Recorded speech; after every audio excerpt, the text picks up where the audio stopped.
So first there was C11 that let the government regulate the internet.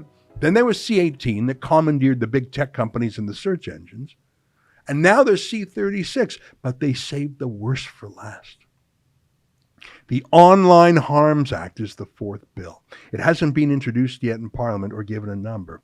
So C11 uses a slow and dumb bureaucracy called the CRTC. C18, same thing. C36 includes huge fines and jail time, but at least involves some judges.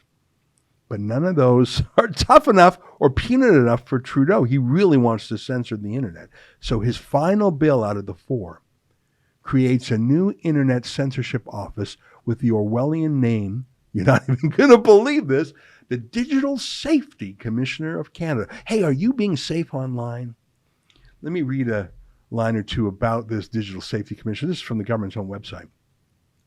The Act should provide for the establishment of the Digital Safety Commissioner, whose functions are to, and there's a list here, oversee and improve online content moderation by administering and enforcing obligations, engaging with and considering the particular needs of and barriers faced by groups disproportionately affected by harmful online content, such as women and girls, Indigenous peoples, members of racialized communities and religious minorities, and of LGBTQ2 and gender diverse communities and persons with disability, and supporting platforms in reducing harmful content affecting peoples in Canada, engage in partnerships, education outreach activities, and research to help fulfill the policy objectives of the Act.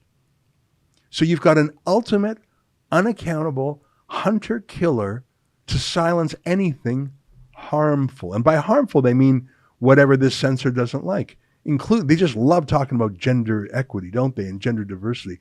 So the cabinet minister who introduced this idea, his name was Stephen Guilbeault, and he gives an example of how this could be used. Here, listen to him.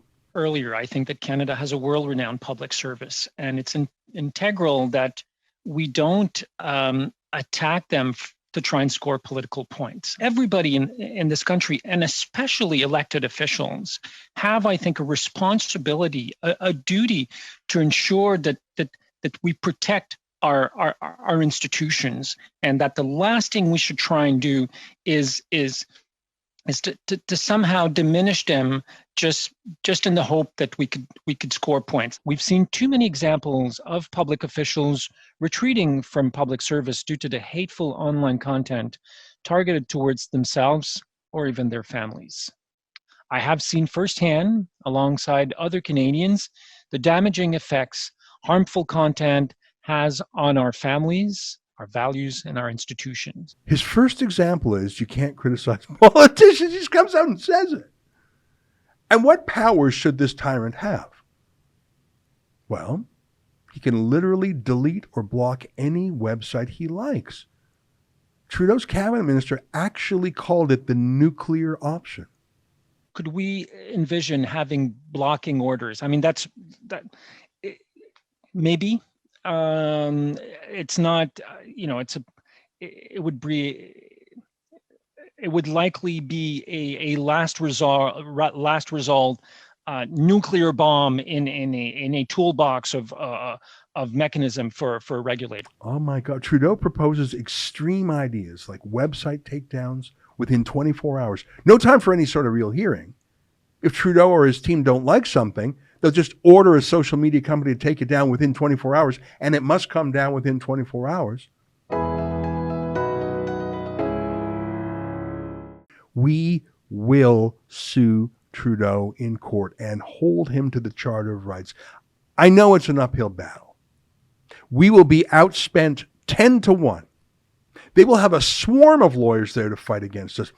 But I know we can win because we beat him twice before on censorship fights. In 2019, he banned us from attending the election debates. We went to federal court and we won. He tried again in 2021. He banned us again. And when we sued him, he literally had 7 government lawyers against us. But we won again.